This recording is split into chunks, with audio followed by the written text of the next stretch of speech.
আমাকে গতকালকেও একজন ফোন দিয়েছিল বাজার থেকে, যে হুজুর একটা গরু ভালো পেয়েছি কিন্তু তার দাঁতে নেই, গরুটার দাঁতে নেই। তো এখন এই গরুটা আমাদের কিছু লোক নিতে চাচ্ছে, কিছু লোক বলছে না এটা নিলে আমি ভাগ দিব না, এটা কুরবানি হবে না।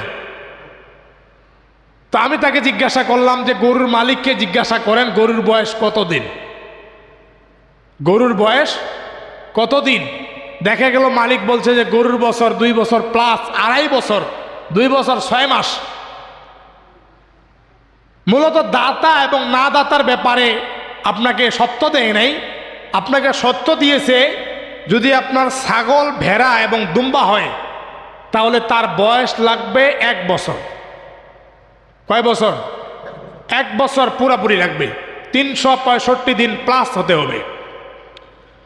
এরপরে গরু এবং মহিষ যদি হয় তাহলে 2 বছর পার হতে হবে, 2 বছর। এরপর যদি উট হয় তাহলে 5 বছর।